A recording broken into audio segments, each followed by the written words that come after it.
Welcome to Qualified Opinions, where we test the ideas and limits, the knowns and known unknowns around freedom and order in contemporary politics and society. We invite you to listen as we engage with leading and emerging thinkers across disciplines and issues who will sharpen our thinking on the topics shaping our discourse.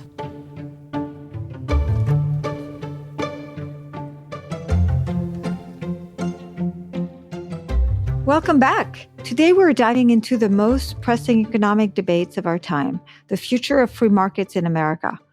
Across the political spectrum, free enterprise is under siege. From the left, we see calls for wealth redistribution, aggressive regulation, and ever-expanding entitlement programs. But from the right, we're also witnessing a growing embrace of industrial policy, trade protectionism, and government intervention in the economy. Meanwhile, corporate America is entangling itself in identity politics, ESG investing, and DEI initiatives, often at odds with the principles of open competition and shareholder values. So, what's driving these shifts, and how can we reclaim the foundational principles that made America an economic powerhouse? To help me unpack these questions, I'm joined by Gregg and Richard Reinsch, authors of the recent National Affairs article, Saving Free Market in America. Sam is a Friedrich Hayek Chair in Economics and Economic History at the American Institute for Economic Research, and Richard is the editor-in-chief for the Civitas Institute at the University of Texas at Austin. He's also the guy who convinced me, for better or worse, to do this podcast. Together, they offer a sharp analysis of the threat facing capitalism today, both from big government and from cultural forces undermining entrepreneurial values. Welcome, guys. Thanks for having us, Vera. Thank you.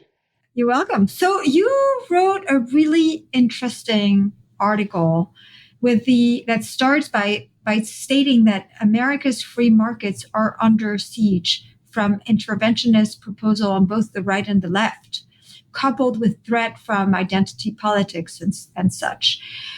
So first, let's set the stage. Why, in your opinion, do you think that free markets are so important? Or maybe, what do you think makes America so special? Sam, we'll start by you.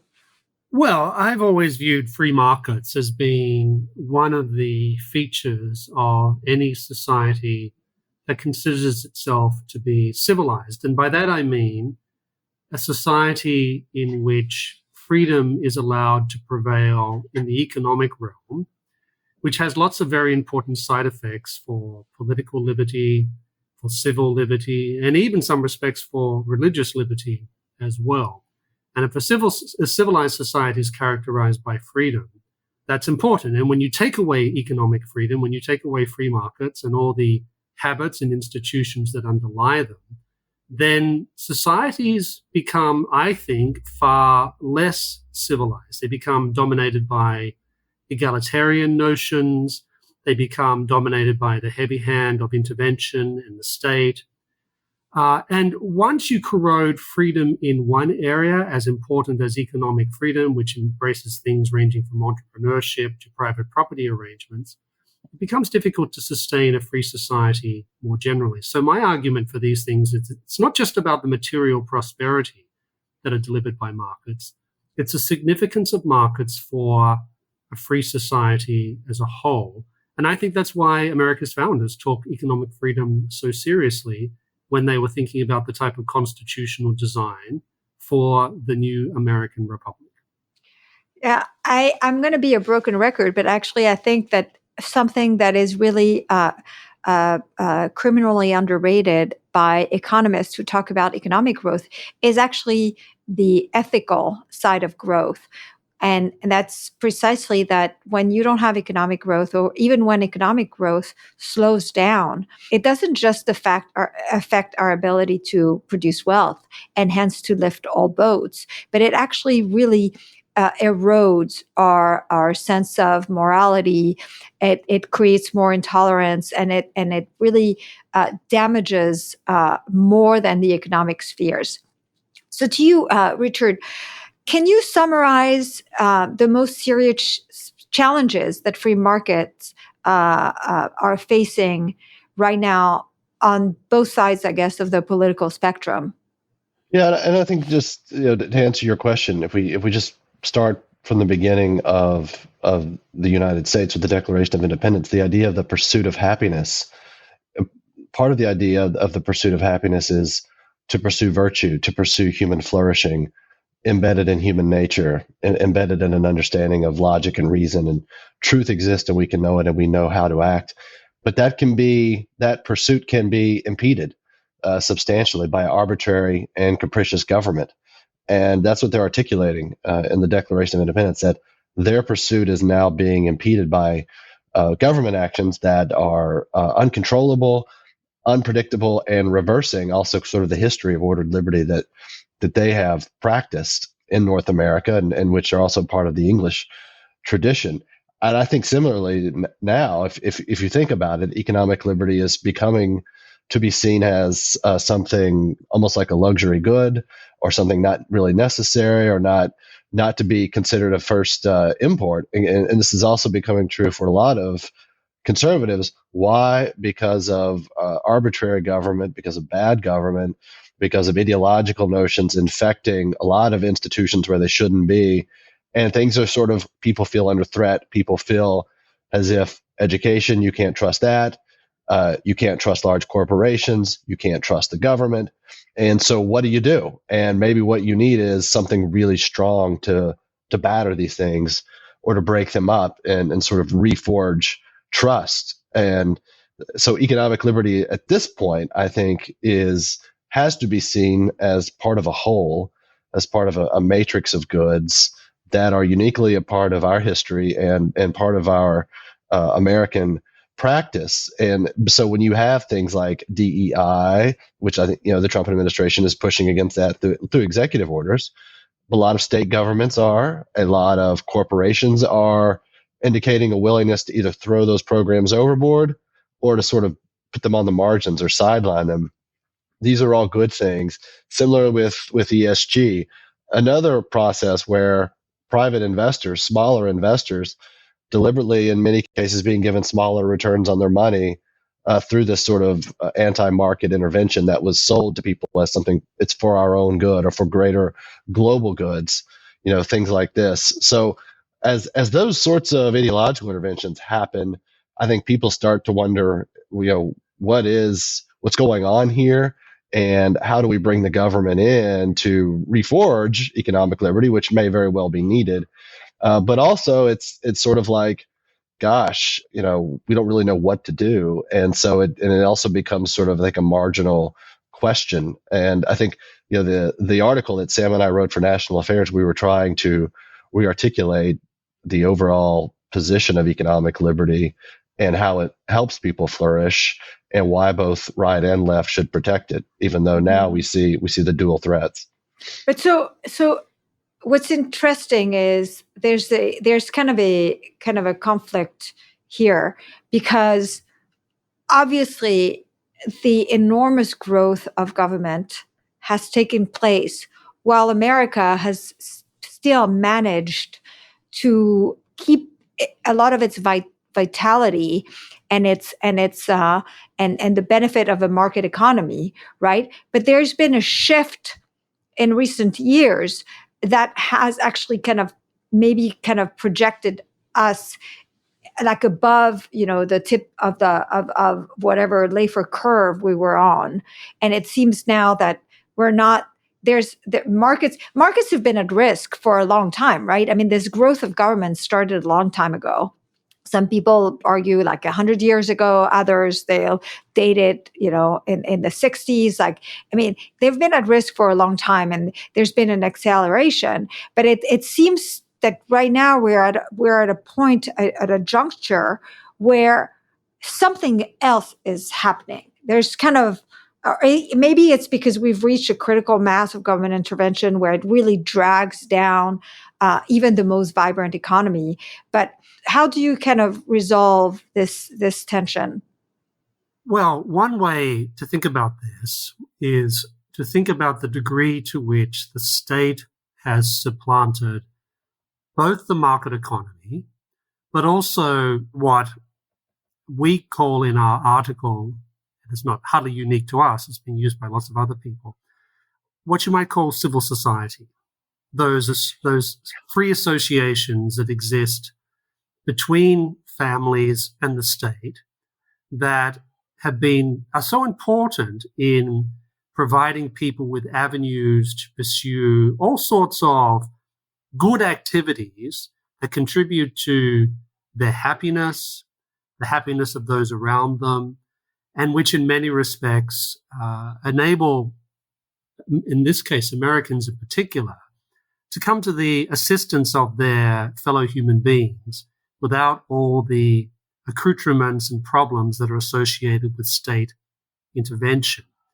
And so when you talk about the degree to which we're sort of living in a different time where things have become much more problematic, one of the things we try to show is the degree to which so many Americans, and we're not just talking about people on the economic margins, we're often talking about people who would be described as middle class, have become dependent upon, in some way, upon the government, particularly the federal government, either for things like aspects of their income, portions of their income, or just for taking care of different things in life that families and civil associations once upon a time used to do.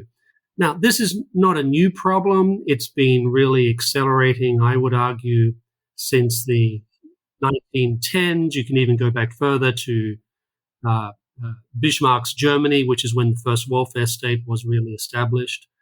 But this expansion of the state, this expansion of programs designed to help people, but which actually make them dependent upon the state, has accelerated now to a point whereby it's now consuming, as Richard and I point out in our article, huge amounts of federal government spending, and it's now the biggest driver of our federal debt. So when you talk about these programs, which one are you referring to? And also, you have some really good numbers in your paper. Can you kind of give us these numbers? Well, I think something that we quote the demographer at the American Enterprise Institute, Nicholas Eberstadt, that if you think about entitlements, you break it into just two buckets. One, so the universal entitlements like Social Security or Medicare.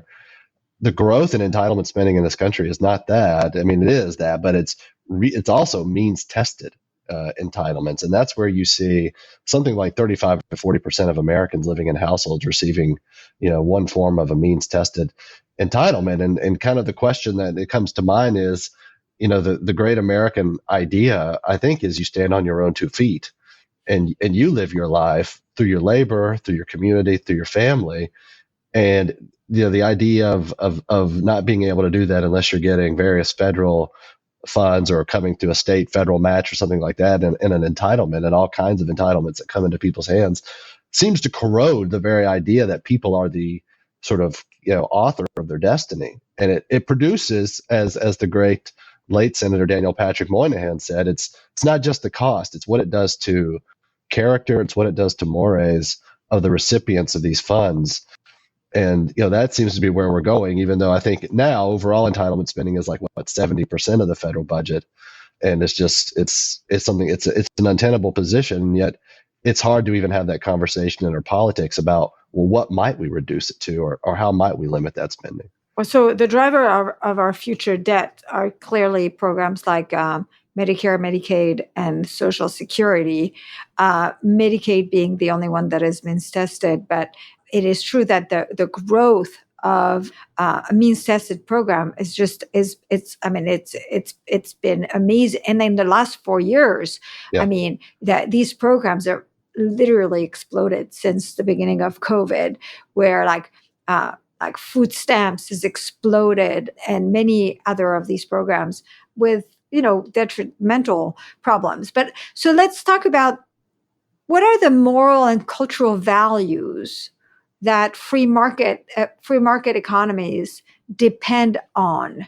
And how important are traits like self-reliance, taking risk, and having a strong work ethics, do you think, how important is it to a well-functioning free market economy? Well, a lot of free marketers are distinctly ill at ease talking about such matters, right? I think we all know that. Not all of them. Well, but I am. I know I am. This is why I'm asking, is because we're. And there's all sorts of reasons for that. I think it's partly if you can't measure it, it doesn't exist, this type of thinking. But there are free marketers. There's an older generation of free marketers who understood this extremely well. So you only need to look at maybe the most famous free marketer of all of the 20th century, who, of course, is F.A. Hayek. And he made the point, and we quote it in our article. He's very clear about this. He basically says that, ironically enough, the free society will paradoxically be largely a tradition-bound society. And that's an insight you can find that goes all the way back to people like Edmund Burke. But you can also find it in plenty of 20th century or mid-20th century classical liberal thinkers like Hayek. And above all, the German economist, the free market economist, Wilhelm Röpke, who in his books like The Social Crisis of Our Time, which was published in 1942, as well as his Humane Economy, which was first published in German in 1958, where he spends a lot of time explicating all the different types of moral habits that are necessary if you're going to have a market economy. So you mentioned some of them, Vera. You mentioned self-reliance. He talks about self-discipline, a sense of moderation, respect for human dignity. He goes on and talks about firm ethical norms, moderation, honesty, fairness, a willingness to take risks, to be creative, etc. So if you think about all the opposites of those things, a society in which no one's willing to take risk, or everyone's immoderate, or no one's honest and no one's fair, in which no one has any sense of self-discipline, in which no one thinks that they can or should be creative, you won't have a market economy very long without those types of cultural norms in place. And the problem, of course, is if you don't have those cultural norms coming from below, whether it's from family or civil society or lots of different institutions that Röpke names, then the state will tend to fill the gap, and the state will fill the gap with whatever those in charge think is important, and they'll use raw power to do so. So it's interesting because you see the loss of these values coming first and then the stepping in when it's kind both. of... It's both, right? Okay. Because on the one hand, I don't think you can discount, and Richard and I mentioned this in our article, Richard and I, we point out that you can't downplay the sheer damage done by the cultural and sexual revolutions of the 1960s upon the moral culture of Western countries. It's simply impossible to deny that. But it's also the case that when the state starts intervening in the economy in the way that it has, particularly from New Deal period, and perhaps even more so in America with the Great Society programs, where the state expands massively into the society and actually provides incentives for people to not work, to not behave responsibly, to not take responsibility for themselves and their families. And Richard and I point to someone Richard mentioned before, Nicholas Eberstadt, who shows how the young men checking out of the workforce, that really starts very much with the Great Society programs of the 1960s, and it had devastating effects upon the African American community, but also among a lot of blue-collar, working-class white Americans as well. And the trajectory is absolutely clear. It just goes up, up, up, up, up, up, up, and it doesn't stop. And it's very clear there's a linkage here. So it's not that it's just coming from some of I think the very bad cultural experiments and ideas that were proliferating in the late 1960s. That's part of it, but it's also coming from the state creating very bad incentives for people to behave in ways that you need them to behave if you're going to have dynamic and free market. Yeah. And I think, maybe if we think about, Vera, you said your reluctance to talk about, and I'll say, not to be pedantic, I'll say principles. and virtues of human action. When a libertarian tends to emphasize, I think, the welfare state corroding character, and that's true. But I think there's also this other aspect that Sam and I are referring to, which is, what are the institutions in society? Where are they that actually shape character? And in a Republican, voluntary, self-governing society, they're crucial. So it really does matter if over 40% of your children are born outside of marriage, if you have huge numbers of divorces, if you have education institutions themselves that no longer want to defend any classical notion of virtue or speak to those realities and how you prepare citizens. And that's kind of where we are. And so I think as you look around in our country, and I think a lot of this, and this kind of helps explain a lot of the movement in our politics right now. Some of it's good. Some of it I'd like to tutor and move in a better direction. But I think these are the things motivating, as people are all getting a sense that there are a lot of rotten institutions that don't lead to human flourishing and have been captured by various ideologies that just don't get the human person right. And when we wrote this article, one of the things that we wanted to do was to bring out Rupke, but also Tocqueville, because Rupke talks about the liberalism, a sober liberalism, builds on the Western tradition of both Greece and Jerusalem, of Athens and Jerusalem, and also the rule of law. And that's what we have to bring to the market, is we have to bring those attributes that were supported by those civilizations that are a part of the Western story.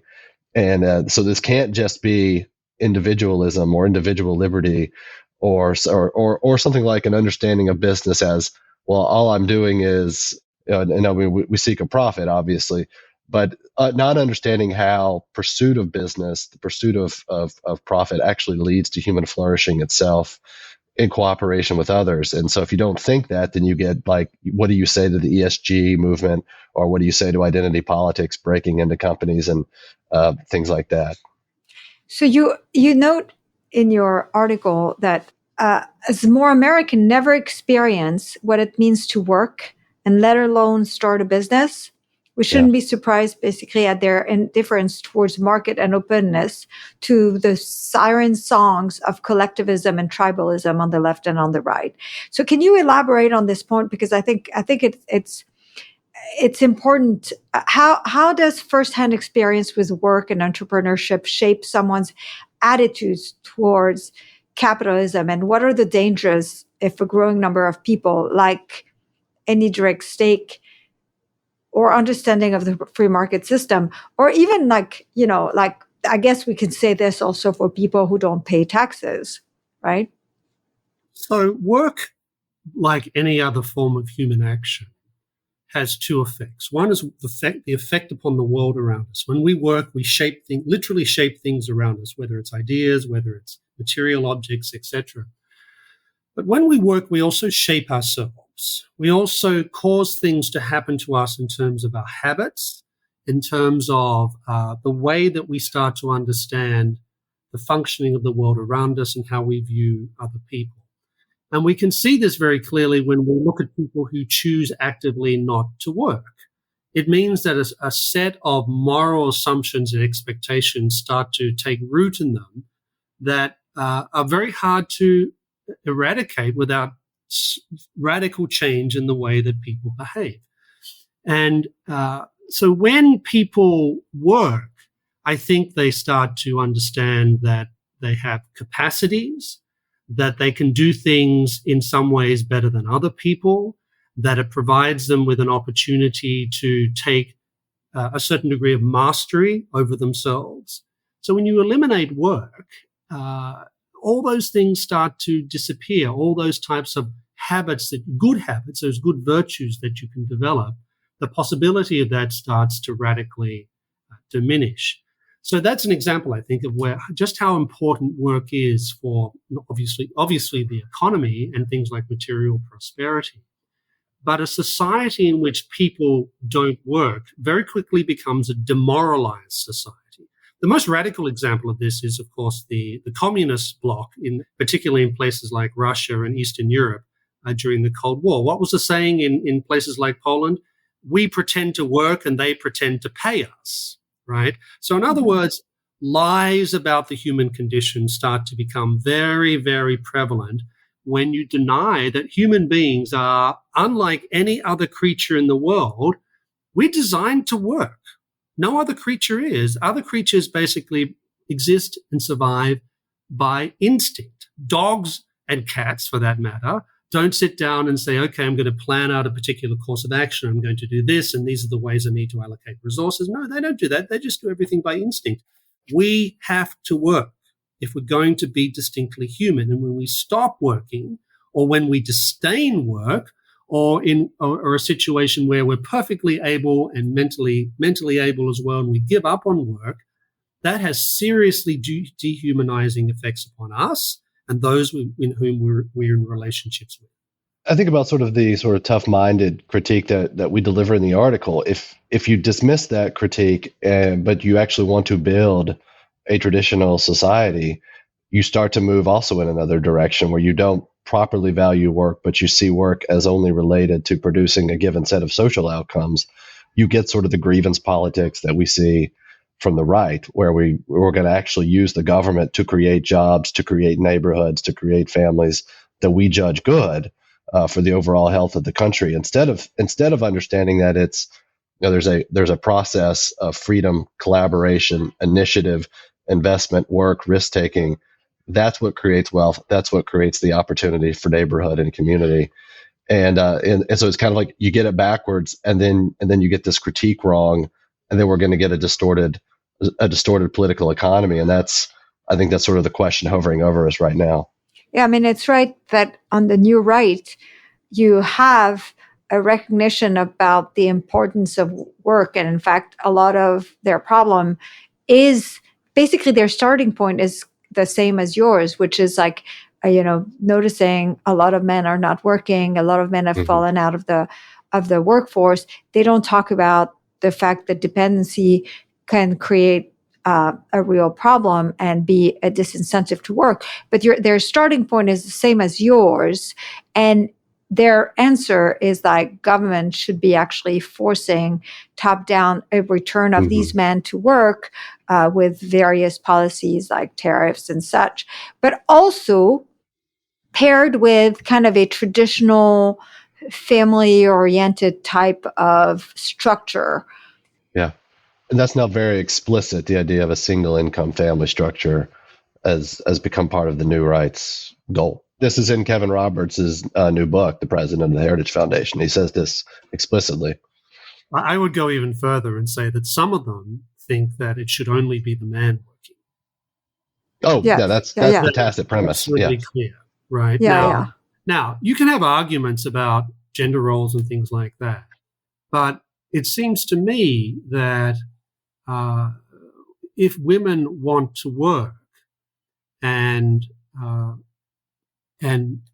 that's what they want to do with their lives at some point, or even maybe their whole lives, I'm not sure what principled grounds for objecting to that there would be, right? Because if we're all human and we all work as part of what we do, what makes us human, and if we believe that we're all called to do different things in life, what I would call sort of vocational dimension of life, then is it reasonable to say that all women are destined to be forever wives and mothers and do nothing else?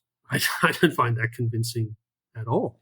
Or especially, it depends on who decides who does what, right? So I mean, I don't want to go back to a place where there's husbands tell their wives, sorry, you can only stay home, or even worse, it's the government that says, you know what, society is only for men working because we need to return. In some societies, that women weren't allowed to have their own bank accounts. Yeah. Well, I mean, maybe 50, 60 years ago. So, I mean, this is not an argument against traditional families. We're not arguing against that.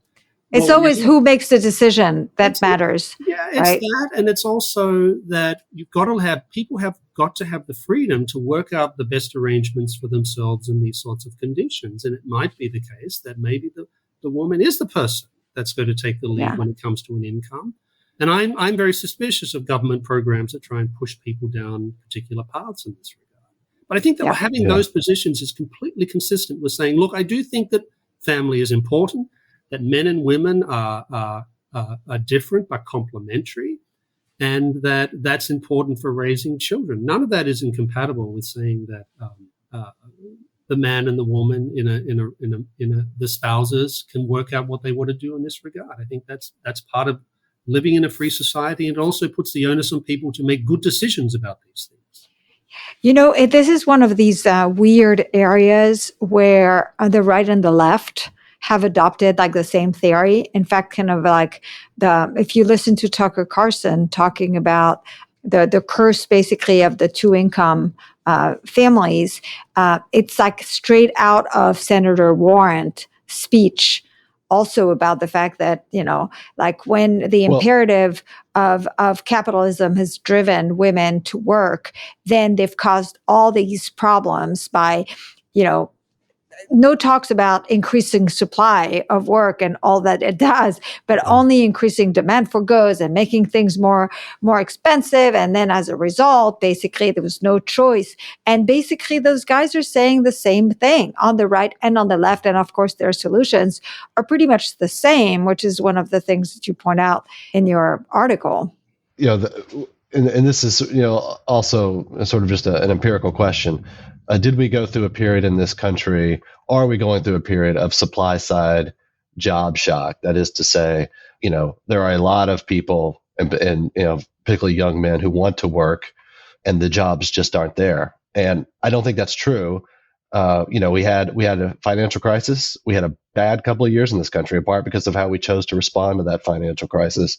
And incomes for a lot of people were stagnant or dipped. And then also we had the pandemic and how we chose to deal with that.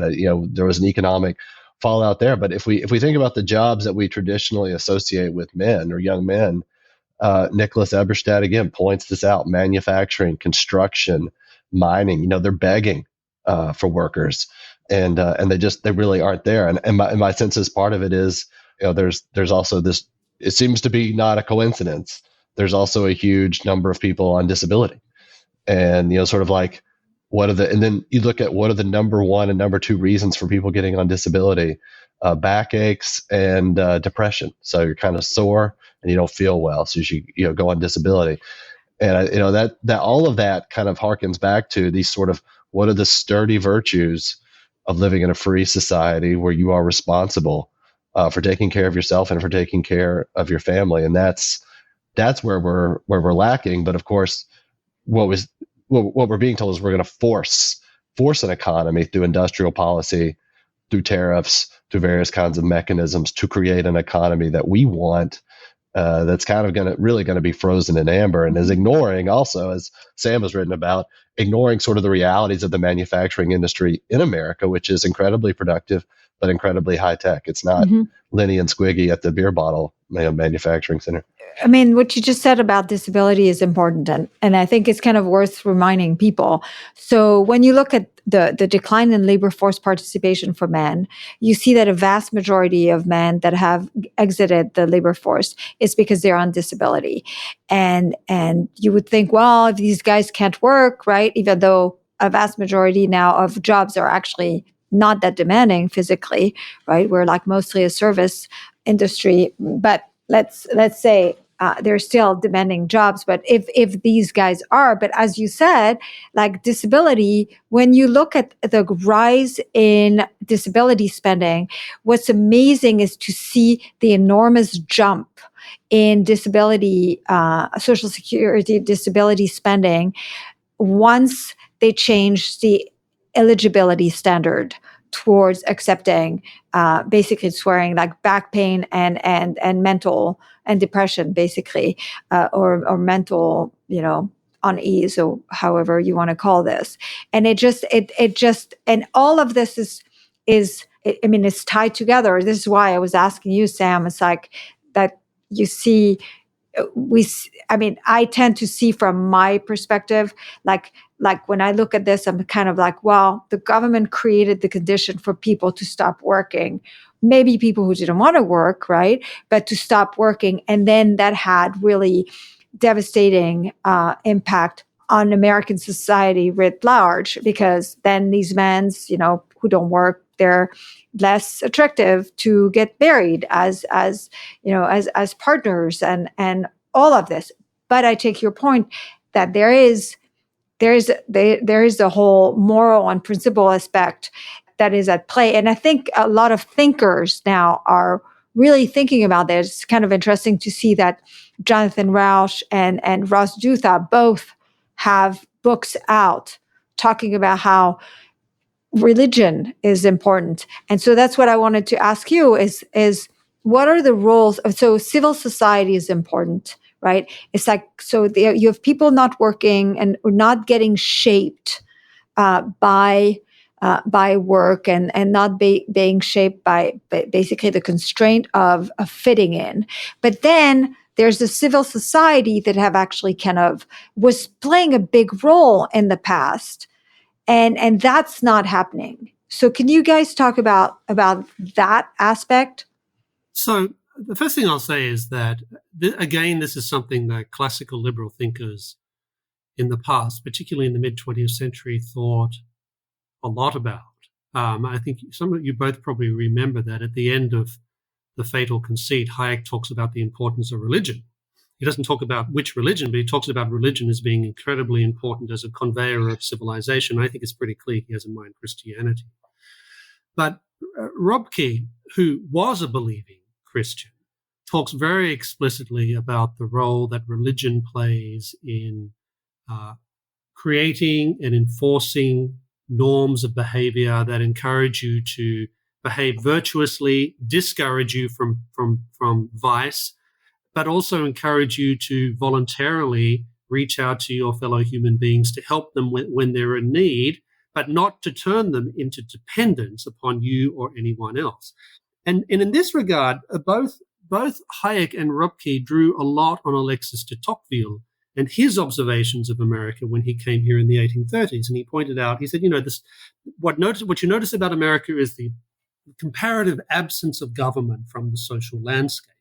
But what he did notice was the omnipresence of religion in the United States. And at that point, it's mostly Protestant Christianity. And he compared this situation whereby a lot of associational life was driven by religion, that it was religion that created educational institutions, that provided help for people, families who were suffering from material deprivation, who had lost their job, etc.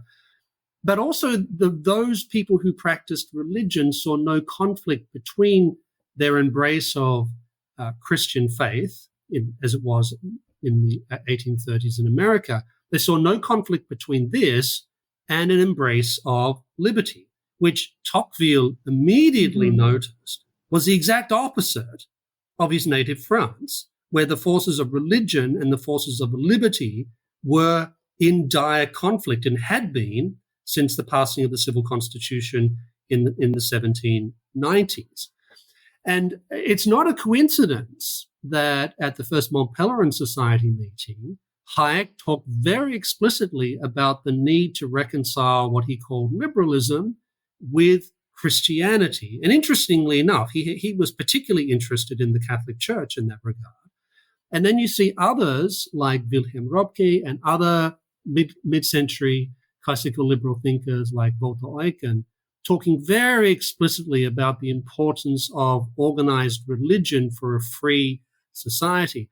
And I would argue that some of the problems that organized religion has in the United States today is the extent to which it's become enmeshed in a lot of state and government welfare programs. That's a particular problem in my church, the Catholic Church, but it's a problem in a lot of different Christian confessions as well. And what it does is it distorts the way in which people of faith work, because they start to be guided by what they think are government priorities. Because how do you get that government contract? By adhering as closely as possible to what the government wants to do in a particular area. And guess what? The government is often very bad at trying to discern what are the particular moral and cultural needs of a particular community, a particular family, even a particular individual. But if you're stuck following the guidelines in the contract that you've accepted from the federal government, then you may even be prohibited from talking about the spiritual problems, the moral problems that people are talking about, because who am I to judge? Mm-hmm. I was thinking about this question. Tocqueville presents sort of the paradoxical notion that in America, a society built on equality and liberty only functions amidst this tremendous restlessness in its economics, where Americans, he says, are constantly moving, and before they've even built their house, they want to move again. And they have tremendous movement in their politics as well. That a society that is driven by that kind of restlessness and that kind of self-interest only actually works if there's an opening in people's souls to something beyond just their self-interest, that they actually sense a calling in what they're doing day to day. And so there's that one day of the week Tocqueville talks about, Sunday, where everything comes to rest, and Americans, he said, hear glorious things about God and themselves. And that is the point where the society, the free society of dynamism, actually holds together. And it actually comes together because there's this one thing that doesn't change. And he says that's the church. That seems to me, I think that's true. And I think that has fallen off dramatically the last 60 years in this country. And it goes towards basic things that have to be there, things that are immovable, like trust, like taking oaths, keeping promises. All these things can't be negotiable. They have to be sturdy and set in place. And that seems to me where we are struggling, these basic questions of who we are and what do we think the truth is about ourselves and our relationships with other people. And if the answers that we give to those are either sort of autonomy or collectivism, which kind of come together in strange dialectical ways, then we're not going to be able to keep this voluntary Republican society going, it's an adventure. It really is a grand adventure that we're in as Americans, as a constitutional people. And can we keep that going? Can we keep going the way we are now? And it seems to me that we're playing out the end of a string that we unraveled, many, many decades ago. Yeah, it's kind of an interesting, especially for me, like from being libertarian and kind of having, and being an economist and having not thought enough for sure about the role that kind of non-economic, non-market economy institutions played in actually the success of America in the past. It's also kind of like I'm forced now to kind of really see it in a way that I just basically didn't see before, and I kind of like have come to the conclusion that in a way for the last 60 years or so we've been really free riding on a lot of basically the norms that were reflected in society that were just basically directly brought down from religious institution, and there were just all these kind of invisible all these values that were reflected, right? Mm-hmm. They were really holding the two sides together, and in a way that just I just never kind of appreciated before, and how to put it back together. It's hard, but anyway, I want to ask you about, you've mentioned several times Willem Ropke, and I know you guys have kind of somewhat of a little competition between the two of you of who's the best. I defer to Sam. Who's the best at who knows Ropke better? But so can you tell us who he is and why we should really care about him? Sam, I'll go to you. Wilhelm Röpke was born at the end of the 1890s. He came from in Imperial Germany. He came from an upper middle class family of doctors and Lutheran pastors. He fought in the First World War. Came back as a bona fide military hero. Initially as a socialist, and then read Ludwig von Mises' Human Action, and it completely changed his mind, just as it did with Hayek in their economic views. He went on and studied economics. He was at the age of 24, I think it was. He became the youngest professor in Germany, professor of economics, And as you know, in a country that's obsessed with academic titles like Germany, that means a lot. He was a fiercely anti-Nazi and fiercely anti-communist in his political opinions. He was basically driven out of Germany in 1933 because of his firm opposition to the National Socialists. He ends up in Switzerland in the middle of the Second World War. He's very much a free market economist, but he's also very interested in moral and cultural questions, which is something that a lot of classical liberals became interested in because they were trying to discern what is it? Why have people lost faith in markets? And their argument was it's not just depression. It's not just recessions. We've had depressions and recessions before. What's going on here? And he basically argued that it was time for free market people, classical liberal people, to take some of the things that we've been talking about much more seriously. And you can see that certainly until the 1960s in the meetings of the Mont Pelerin Society, which Röpke played a very important role in establishing in 1947. In practical terms, he's probably best known as the intellectual architect of the German economic miracle of 1948 when Ludwig Erhard liberalized the West German economy and turned it into the economic powerhouse of Europe, which it no longer is today, but nonetheless, the free market reforms worked. And then he got very interested in questions of the future of Europe. He got interested in questions of the debates that were going on in America about the future of conservatism. He was known very well by William F. Buckley. He was one of the first economists to write for National Review.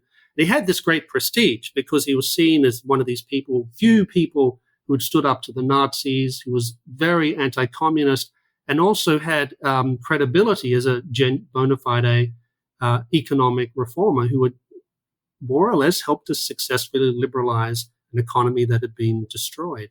He wrote a lot of books, like the two that I mentioned before, The Social Crisis of Our Time and Our Humane Economy, in which he talks about the problems of the welfare state. He talks about the importance of markets. I think his book, The Economics of a Free Society, is one of the best introductions to market economics I think you could possibly read. But he also understands that these things, markets are embedded in cultures, and you have to pay attention to what's going on in that culture if you want the market economy to do its magic. And that type of thinking, as I said, was not uncommon up until around about the mid-1960s in free market circles. And then it drops off for reasons I won't go into here. But I think if those people who are interested in markets and who are interested in trying to show that these things are compatible with the things of culture, of the life of the mind, of the life of the spirit, etc., that people think are important, and they also think markets are important, Röpke is a very good example of someone who had thought very seriously about these questions in a way that's harder to find in our own time. Wow, you talk very expertly about him. It's as if you wrote a book about him. Do you want to give us the name of your book? So I wrote when I used to write tedious and boring academic books that cost too much money for people to buy, I wrote a book called Wilhelm Röpke's Political Economy, in which I go through really his economic thought and then show how it relates to some of these cultural questions. So, Richard, you know my obsession with cronyism. You've edited a bunch of my pieces at Civitas on this. So Röpke argued that capitalism fell into disrepute in part because of the intervention into the market enabled by special interests to exploit state power and corrupt competition. I mean, I have a sentence in there. A market economy needs a firm, moral, political, and institutional framework capable of resisting basically the unbridled rule of vested interest.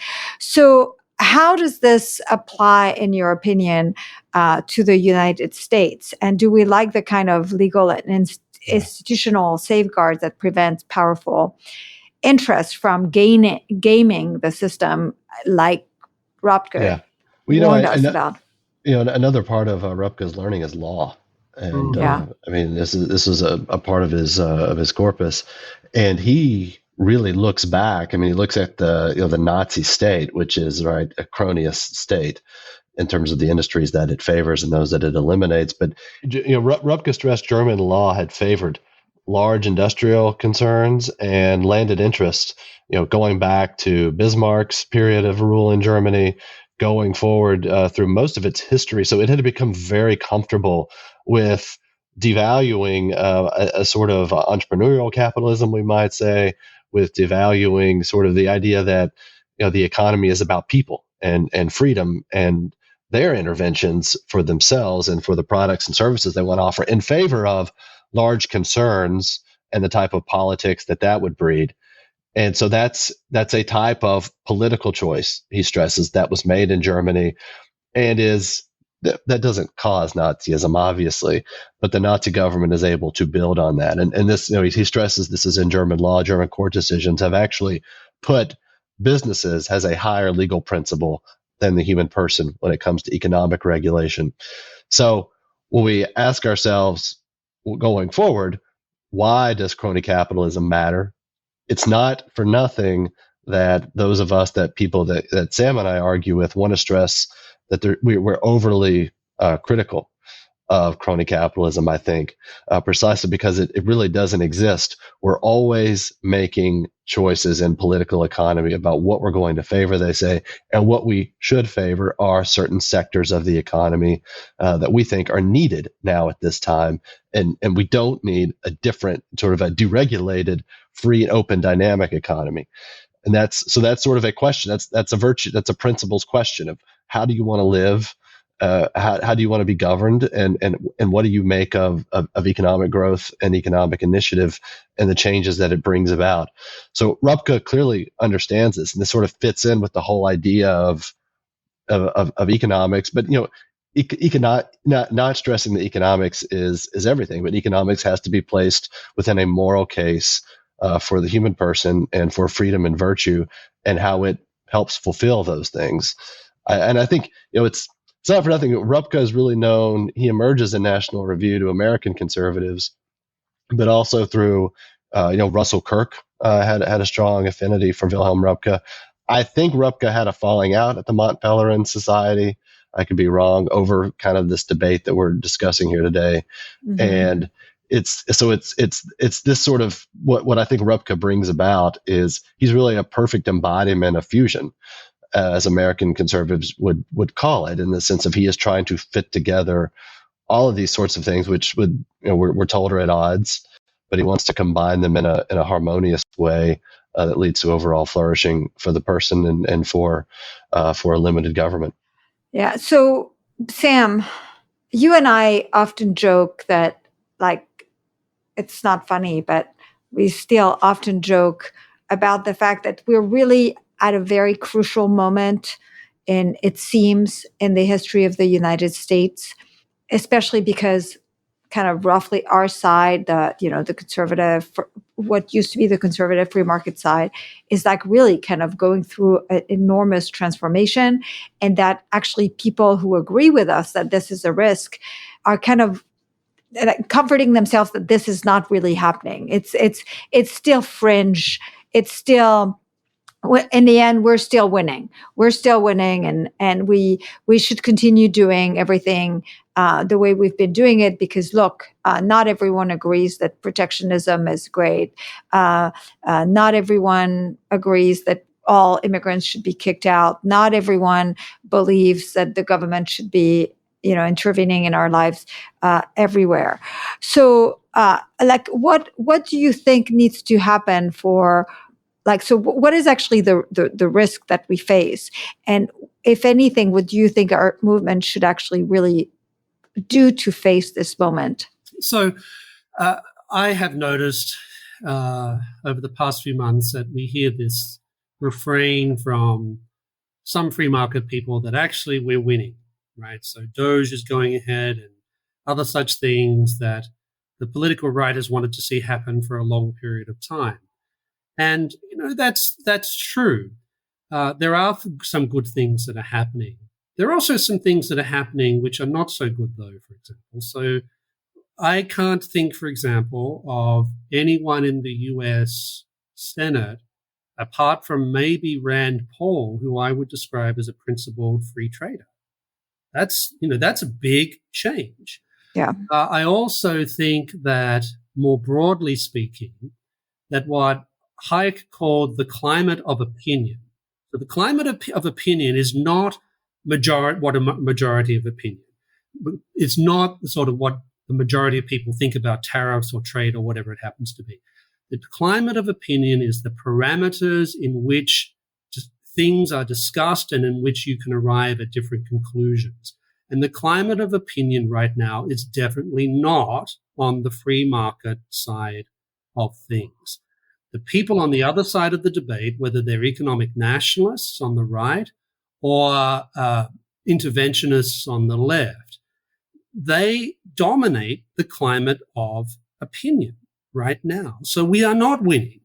If you believe that the climate of opinion is really what matters in terms of the direction of the country or economic policy or how we think about social and cultural problems, the climate of opinion is not with, let's call it limited government conservatism or classical liberal economics. It's just not. And societies go through these changes, right? So the climate of opinion changed in the 1970s when things started to move away from the type of neo-Keynesian consensus that had dominated things for such a long period of time, as well as the sort of default Great Society New Deal programs. The climate of opinion changed in the late 1970s towards more of our way of thinking. And I think the climate of opinion in our time has moved away from those sorts of things. So the question then becomes, what does one do? Well, what I don't think is helpful is simply pretending that things have not changed. That's one thing. A second thing I think is that we need to recalibrate our arguments. By that, I don't mean giving up, for example, the case for markets. We believe in free prices. We believe in exchange. We believe in free trade. We believe that welfare states are essentially damaging, et cetera, et cetera. We believe all those things. But we need to think about how we argue these things and who we're arguing them to. So, for example, one thing that Richard and I often talk about is when you have an argument with economic nationalists about trade, and we'll show the big numbers, we'll show the big picture, we'll show how over time economic nationalism and tariffs, industrial policy have all these very negative effects. What do the economic nationalists do? They point to the factory down the road that just closed and put people out of work in a particular town. Now, we know that needs to be considered in the context of lots of other things that are going on. But I tell you what, whenever the economic nationalist does that, they win the argument. They win the argument. And I don't mean intellectually, but they get a lot of sympathy from people when they hear that type of narrative. Now, what we should be doing is pointing to other narratives like those cities that have transformed themselves, those cities that have not opted for managed decline, like Youngstown, Ohio, or any number of manufacturing towns in the United States that tried to defy the process of change, that tried to defy the fact that comparative advantage for us was changing. Some people were willing to work harder than others, et cetera, et cetera. We need to point to stories and say, look, this is how a society, a city, a town managed to transform itself because it embraced economic liberty rather than ran away from it. And there's actually lots and lots of those types of stories which we should be articulating. So we need to keep up the big macro arguments. We need to keep up the arguments about growth, about the place of America in the world, all those sorts of things. But we also need good stories to tell that can counter the stories that the economic nationalists on the right and the progressives on the left keep trotting out all the time, which are very effective in a society where it takes time to explain free market arguments to people. Mm-hmm. Yeah. I would stress that the economic argument can't be abstracted, though, from what my friend Daniel Mahoney calls sort of the humanitarian ideological delusion that governs Western democracies and has also, I think, governed this country. And this idea that we can't tell the difference between a citizen and a non-citizen doesn't mean we have to hate immigrants, but we do have borders, we do have consent of the governed and the rule of law. The idea that we can't tell the difference between a man and a woman, that we can't tell the difference between a man and a woman, thinking that the human body is a bag of clothes that you can dispose of willy-nilly. All of these sorts of things are in people's heads and minds, leading to a lot of distrust, and we can go on from that. And so within the economic order, people come to see, well, am I being sold a bill of goods here? And that kind of harkens back though to the question of making an overall case for economic freedom, but integrated within this pursuit of flourishing community, family, and sort of the hard virtues. And that I think there's hope there. I mean, like the idea of Americans sort of in their hips, in their practices, rejecting DEI, it's wow, this really devalues who I am as a human person. And that is also a good in our politics that it's been rejected. We also have a lot of concerns about, am I going to lose the ability to speak freely? Because we've seen a lot of evidence that maybe you could, including through private corporations who have a lot of power over information. Those sorts of things are also, but I think, working in a better way in this country, certainly than they are in Europe. And then the question becomes, how can we build on these sort of sober, sane rejections by huge cross sections of the American people? And so other things that seem to be working well in our politics, it's not going to be defined. I don't think the future of American politics will be defined by race, contrary to what progressives has always said. We have a class thing, but we have a lot of Americans, I think, wanting to improve their economic situation. So when you see large elements of minorities, younger people moving away from a progressive narrative, that's a good thing. Our challenge, I think, is how do we sum all of this up and integrate it within a case for a free and virtuous society that really turns on a lot of freedom for the human person. That's our challenge. The free trade question is always hard, as Sam knows, in any society. Did Americans ever really understand it and accept it? For the last 30 years, I don't know. But that can turn, and it can also turn on things like politics. Like, do the key states and national presidential contests change? How would that impact this debate as well? So there are, I think, good things to build on, even if they aren't exactly economic. That's great. Well, this is all the time we have. So I want to encourage everyone to go and read your recent National Affairs article, Saving Free Markets in America. Thank you, Sam and Richard. Thanks, Farah. Thank you for having us.